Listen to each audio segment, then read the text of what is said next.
Assalamu alaikum guys, welcome back to my channel Dr. Kainat Jatoi. I hope you all are well and doing great. So guys, आज का जो basically lecture है वो chapter number 2 Guyton and Hall physiology का जो chapter number 2 है the cell and its function physiology, उसका lecture number 14 है. सो लेक्चर नंबर 13 तक वीडियोस जो हैं वो मेरे चैनल पे अपलोड हो चुकी हैं. अगर आप लोगों ने वो स्टार्टिंग से वीडियोस देखी हैं तो फर्दर ऑब्जेक्टिव्स को कवर करना आप लोगों के लिए बहुत ही ज़्यादा ईजी हो जाएगा. सो आज का टॉपिक भी ईजीएस्ट टॉपिक है. आई फील लाइक दैट कि बहुत ही ज़्यादा ईजीएस्ट टॉपिक है.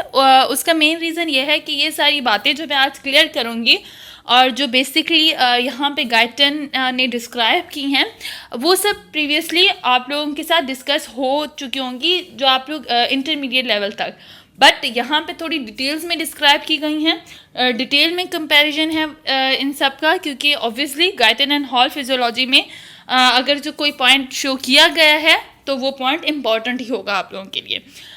सो अब हम लोग अपने आज के ऑब्जेक्टिव्स को स्टार्ट करते हैं. तो let's come to the point.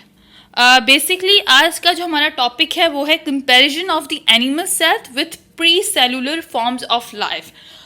Heading से ही पता चल रहा है कि यहाँ पे हम एनिमल सेल की कंपैरिजन करवाएंगे. किसके साथ? Pre cellular forms of life के साथ. इट्स मीन्स कि ऑब्वियसली आप सबको इस बात का आइडिया होगा कि जब एडेप्टेशन, जब इन्वायरमेंट का इफ़ेक्ट होता है, स्ट्रेसफुल कंडीशंस होती हैं, या फिर आप कह सकें कि इन्वायरमेंट लिविंग ऑर्गेनिज्म के ऊपर इफ़ेक्ट करता है, तो उसके अंदर बहुत सारी चेंजिंग्स आती हैं और वही एडेप्टेशन उसकी सर्वाइवल का मेन पॉइंट बनती हैं. ठीक है, ये सारी चीज़ें आप लोग इंटरमीडिएट लेवल तक काफ़ी सारी थ्योरीज में पढ़ के आ चुके होंगे, किस तरीके से इन्वायरमेंट इफेक्ट करता है और किस तरीके से लिविंग ऑर्गेनिज्म के अंदर जो है वो चेंजिंग्स आती हैं. अब ये सब कंपैरिजन टाइम टू टाइम के कितने साल इन कंपैरिजन को लगे, ठीक है. और प्री सेलुलर जो हमारे पास फॉर्म्स ऑफ लाइफ थी, लाइक जैसे वायरसेस हो गए, बैक्टीरियाज हो गए, उनके साथ सेल का, ठीक है, और लिविंग ऑर्गेनिज्म के सेल का क्या कंपैरिजन है, वो सारी चीज़ें यहाँ पे डिस्क्राइब की गई हैं. डिटेल से गाइडन ने डिस्क्राइब की हैं जो मैं आज आप लोगों के साथ डिस्कस करूँगी.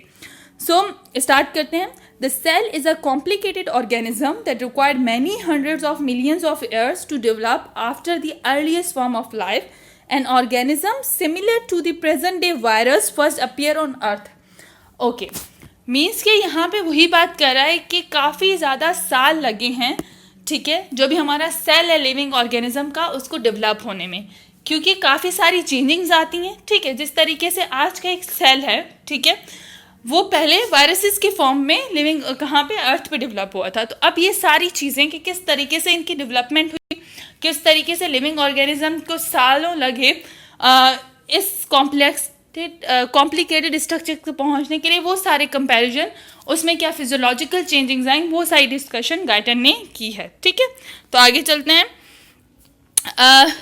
नेक्स्ट पॉइंट है, ये फिगर दी गई है गाइटन में. ठीक है, आप लोग जब बुक खोलेंगे और ये टॉपिक जब ऑब्जेक्टिव कवर करेंगे तो ये वहाँ पे डायग्राम दी गई है. स्मॉल वायरसेस, फिर लार्ज वायरसेस हैं, फिर रेकेटिशिया है, फिर बैक्टीरियम है और सेल है. ठीक है, ये 5 डिफरेंट लिविंग ऑर्गेनिजम्स दिए गए हैं जिनका कंपैरिजन करवाएंगे. सेल में भी इन पे जो है वो इनका जो साइज है वो भी डिफरेंट है. लाइक स्मॉल वायरस जो है वो 15 नैनोमीटर है, लार्ज वायरस 150 नैनोमीटर है, और रेकेटिशिया जो है वो 350 नैनोमीटर है, बैक्टीरियम 1 माइक्रोमीटर है. सो इस तरीके से सेल है 5 to 10 माइक्रोमीटर. सो ये हमारे पास सारे उनकी जो है वो डायग्राम दी गई, इन्हीं का बेसिकली कंपैरिजन करवाया गया है गाइटन ने. सो इसको डिटेल में अब हम डिस्कस करें जिस तरीके से गाइटन ने डिस्कस किया है. सो अब बताती हूँ फिगर डिस्क्रिप्शन, वही जो स्मॉलेस्ट यहाँ पे इस डायग्राम में. सो स्मॉलेस्ट डायग्राम है वो क्या है, वायरस की है. फिर एक लार्ज वायरस शो किया गया है पिंकिश कलर के साथ, या फिर आप कह रहे हैं मैरून कलर के साथ. देन एक रिकेटिशिया शो किया है ब्लू कलर के साथ, एक ऑर्गेनिज्म, एंड फिर bacterium and a nucleated cell जो है एनिमल सेल, न्यूक्लिएटेड सेल को यहाँ पे डिटेल में डिस्क्राइब किया. तो ये सारी चीज़ें आप डिस्क्राइब की गई हैं गाइटन में. ठीक है, मैं उन तमाम पॉइंट्स को आपके साथ यहाँ पे शेयर करूँगी ताकि जब आप बुक में से ये टॉपिक पढ़ें तो आप लोगों के लिए ईजी हो जाए. So nucleated cell, a nucleated cell demonstrating that the cell has a diameter about thousands times that of the smallest virus. means के डायग्राम से ही शो हो रहा है कि स्मॉल वायरस और न्यूक्लिएटेड सेल के जो साइज है उसमें बहुत डिफरेंट है। ठीक है, यहाँ पे देखो 15 नैनोमीटर हमारे पास इसका स्मॉल वायरसेस है, और इसी के मुकाबले में हम अगर आगे चले जाते हैं तो हमारे पास जो सेल है उसका 5 to 10 माइक्रोमीटर्स हमारे पास क्या है, उसका साइज है। तो 1000 टाइम ग्रेटर होता है हमारे पास एक nucleated cell as compare to the virus. इस पॉइंट को गाइटर ने यहाँ पे शो किया है। And therefore a volume about 1 million time that of smallest virus. इसी तरीके से एक न्यूक्लिएटेड सेल का हमारे पास जो डायामीटर है वो भी 1 बिलियन टाइम, या वॉल्यूम है वो भी 1 मिलियन टाइम ग्रेटर होता है as compare to smallest virus.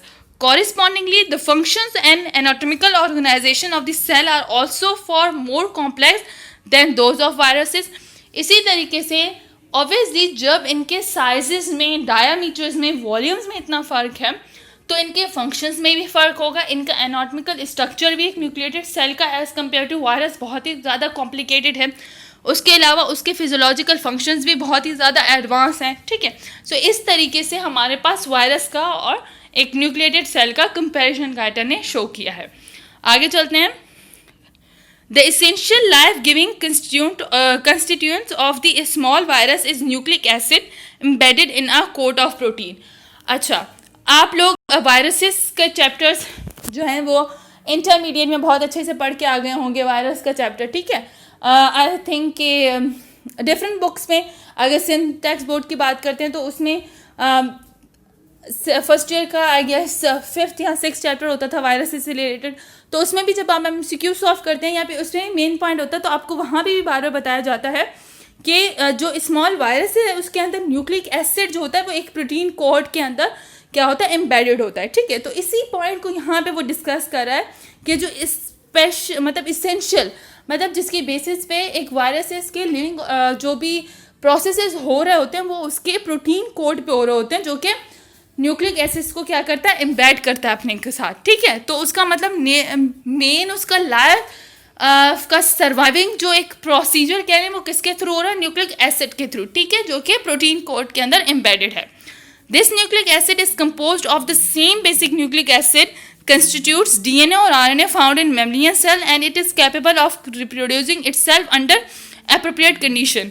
अच्छा, एक कॉमन पॉइंट है मैमेलियन सेल के अंदर और वायरसेस के अंदर, वो है हमारे पास DNA और RNA न्यूक्लिक एसिड्स का। ठीक है, वो न्यूक्लिक एसिड जो है वायरसेस के अंदर भी सेम होते हैं और लिविंग ऑर्गेनिजम्स के अंदर भी, लाइक मैमेलियन सेल के अंदर भी सेम ही होते हैं, और वो फिर रिप्रोड्यूसिंग का प्रोसेस करते हैं अंडर को डिफरेंट एप्रोप्रिएट कंडीशंस के अंदर। ठीक है, वायरसेस का ऑब्वियसली एक प्रोसीजर बिल्कुल डिफरेंट होगा और लिविंग ऑर्गेनिज्म का एक प्रोसीजर डिफरेंट होगा, बट मेन हमारे पास DNA और RNA है ये। ठीक है, आगे thus the virus propagates its lineage from generation to generation and is therefore living structure in the same way that the cell and the human beings are living structures।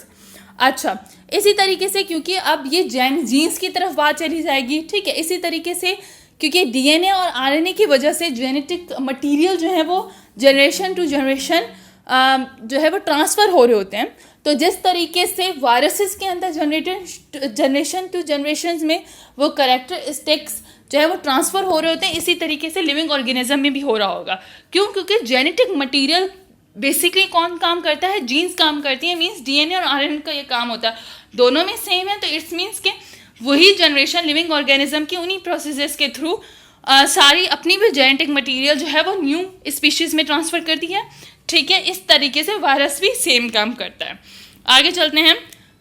As life evolve, other chemical beside nucleic acid and simple proteins become integral parts of the organism and a specialized function begin to develop in different parts of the virus। अच्छा, main बात अब जिस तरीके से evolution आई वही बात कि environmental changing होती हैं, डिफरेंट काइंड की इन्वायरमेंटल स्ट्रेस के लिए या इन्वायरमेंटल की चेंजिंग्स होती रहती हैं, तो उसकी वजह से हर लिविंग ऑर्गेनिज्म की बॉडी पे एक डिफरेंट जो है आप कह सकते हैं डिफरेंट उसके ऊपर जो है इफेक्ट्स पड़ते हैं। इसी वजह से उनकी बॉडी के अंदर डिफरेंट डेवलपमेंट होती हैं। तो वायरसेस के अंदर भी ऐसे ही डेवलपमेंट हुई। ठीक है, वायरसेस के अंदर बेसिकली डेवलपमेंट होती रहती हैं, और ये किस हद तक डेंजरस हो सकते हैं वो आप लोगों को आइडिया हो गया होगा कि ये वायरसेस जो है वो किस हद तक डेंजरस हो सकते हैं। अगर इनके अंदर इतनी सारी म्यूटेशंस आ जाती हैं और वो उन्हीं म्यूटेशंस के थ्रू अगर किसी न्यू चीज़ को डेवलप करते हैं तो वो कितने हार्मफुल हो सकते हैं। ये सारी चीज़ें अब इस जनरेशन के लिए तो आई डोंट थिंक सो कि इस जनरेशन को किसी और एडवांस लेवल की इंफॉर्मेशन की ज़रूरत है। इस जनरेशन को पता चल गया है कि वायरसेस जो है वो कितने हार्मफुल हो सकते हैं अगर उनके अंदर इतनी इन्वायरमेंटल चेंजेस आ जाएं, ठीक है।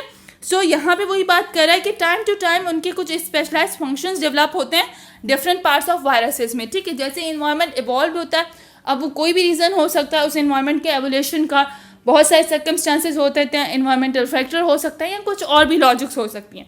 A membrane formed around the virus and the inside the membrane a fluid matrix appear. और फिर अच्छा एक मेम्ब्रेन जो है वो अराउंड द वायरस एक फ्लूइड जो है वो डेवलप करती है, ठीक है। एक फ्लूइड मैट्रिक्स भी उसके अंदर होता है। Specialised chemicals and develop inside the fluid to form special functions. और फिर उस मेम्ब्रेन बाउंडेड स्ट्रक्चर्स के अंदर जो फ्लूइड जो है वो प्रेजेंट है वायरस के अंदर, फिर वो उसके डिफरेंट स्पेशलाइज्ड फंक्शन करवाता है। सो मतलब इतना सा वायरस है लेकिन उसके कितने सारे काम है, ये सब आप लोगों को डिटेल में डिस्कस हो चुका है।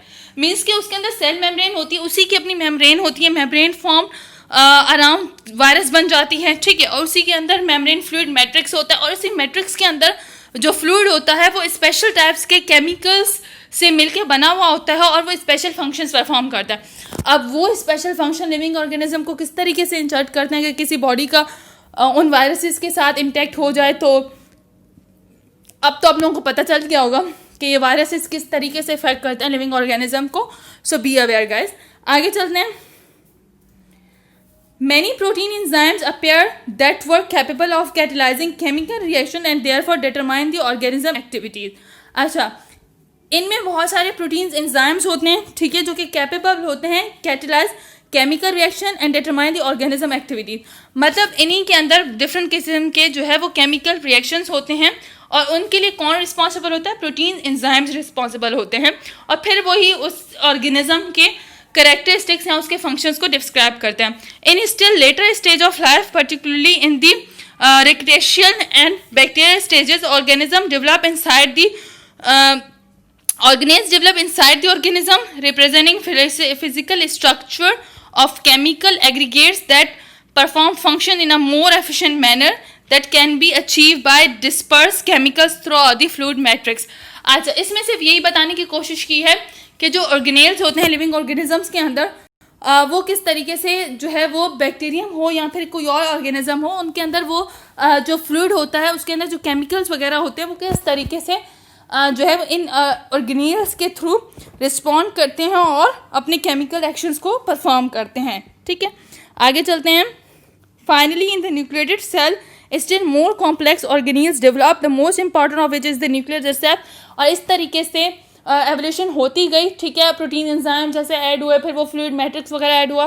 तो इस तरीके से अगर एक न्यूक्लिएटेड सेल ले लें हम तो उसके अंदर तब तक कौन सी डेवलपमेंट हो जाती है, उसका न्यूक्लियस अपना जो है वो बहुत ही इंपॉर्टेंट फैक्टर प्ले करता है। The nucleus distinguish this type of cell from all lower forms of life. और लिविंग ऑर्गेनिज्म का जो हमारे पास सेल के अंदर न्यूक्लियस होता है वही उसे डिफ्रेंशिएट करता है फ्रॉम अदर ऑर्गेनिज्म से। The nucleus provide a control centre for all cellular activities. और वो न्यूक्लियस जो होता है वो तमाम सेलुलर एक्टिविटीज़ के लिए क्या करता है, सेलुलर एक्टिविटीज़ को कंट्रोल करता है, ठीक है। आपको पता होगा कि लिविंग ऑर्गेनिज्म का जो मेन हमारे पास कंट्रोल सेंटर है वो न्यूक्लियस के पास होता है। आगे चलते हैं। The nucleus provide a control centre for all activities and it provide for exact reproduction of new cell generation after generation. क्योंकि न्यूक्लियस के अंदर ही सारे जेनेटिक प्रोसीजर्स वगैरह हो रहे होते हैं तो न्यूक्लियस के पास ये इट्सेल्फ कैपेबिलिटी होती है कि उसी की वजह से रिप्रोडक्शन हो रही होती है और एक सेल से दूसरा सेल जनरेट हो रहा होता है। Each new cell generation after generation, each new cell having almost exactly the same structure as it progenitor. और सेम बात है, अगर एक ही सेम स्पीशीज चल रही है, जेनेटिक जो है हमारे पास जेनेटिक मटीरियल सेम है तो इट्स मीन्स के सेम फंक्शंस ही होंगे, सेम स्पीशीज से सेम ऑर्गेनिज्म ही डेवलप हो रहा है। सो ये हमारे पास कंपैरिजन था सेल का वायरसेस का, जिसमें हम लोगों ने गाइटन ने जो है मेनली वायरसेस को डिस्क्राइब की है, वायरस के बारे में सारी डिस्कशन की है। और देन फाइनली नीचे जाके उसने न्यूक्लिक एसिड हमारे पास जो है वो हमें बता दिया कि एक सेल के अंदर किस तरीके से डेवलपमेंट आए। तो आई होप ये सब कुछ समझ आ गया होगा आपको। एक बार मैं सारी चीज़ों को आप लोगों को दिखा देती हूँ, ठीक है। अच्छा, इसमें से कोई क्वेश्चन नहीं आएगा तो टेंशन लेने की ज़रूरत नहीं है कि कोई कंपैरिजन पे क्वेश्चन आ जाए, ऐसा कुछ नहीं है। बस यहाँ पे गाइडर ने थोड़ी सी वही फर्स्ट अपीयरेंस वायरस की हुई, फिर ये स्ट्रक्चर दे दिया, देन उसके बाद बताया कि स्मॉलेस्ट वायरस होता है, बैक्टीरियम होता है, न्यूक्लिएटेड सेल्स होते हैं, देन उसके बाद न्यूक्लिएटेड सेल के बारे में बता दिया कि भाई बहुत लार्ज होता है, ठीक है। उसके बाद डीएनए आरएनए का मेन कंट्रोल सेंटर बता दिया, देन उसके बाद डिफरेंट पार्ट्स में डिफरेंट एनवायरमेंटल स्टेज आते हैं वो बता दिया, देन वही केमिकल रिएक्शंस, प्रोटीन्स, एंजाइम, और फाइनली बताया कि न्यूक्लिएटेड सेल बहुत ज़्यादा कॉम्प्लिकेटेड होता है और वही जो है लिविंग ऑर्गेनिज्म की जनरेशन करवाता है। सो आज के टॉपिक में से कोई आपके लिए एमसीक्यूज या कोई सीक्वेंस क्वेश्चन बन के नहीं आएगा, बट इम्पॉर्टेंट इसलिए था कि अगर आप लाइन वाइज हर चीज़ पढ़ रहे हो तो एक बार इस चीज़ को भी देख लो। और मैंने स्टार्टिंग में ही बता दिया था कि ये सारे पॉइंट्स आप लोगों को पता होंगे, ठीक है। किस लिहाज से? क्योंकि इंटरमीडिएट लेवल में जब वायरसेस डिस्कस हुए हैं या उसके अलावा सेल डिस्कस हुआ है तो ये सारी चीज़ें आप लोगों ने इन सब चीज़ों से गो थ्रू कर लिया होगा। सो आई होप आज का लेक्चर आप लोगों के लिए हेल्पफुल रहेगा, ठीक है। इसी तरीके से मेरे चैनल को लाइक करें, शेयर करें, और मेरी वीडियोस को जो है वो मेरी वीडियोस को इस तरीके से लाइक करें, शेयर करें, और मेरे चैनल को इसी तरीके से सब्सक्राइब करते रहें। आप लोगों के कमेंट्स मुझे मिलते हैं और मैं रिप्लाई करने की भी कोशिश करती हूँ। अगर कोई भी फिर भी आपकी कोई भी क्वेरी हो तो आप कमेंट सेक्शन में मुझे बता सकते हैं। सो गाइस, अपना बहुत सारा ख्याल रखिएगा। टिल दैट, अल्लाह हाफिज़।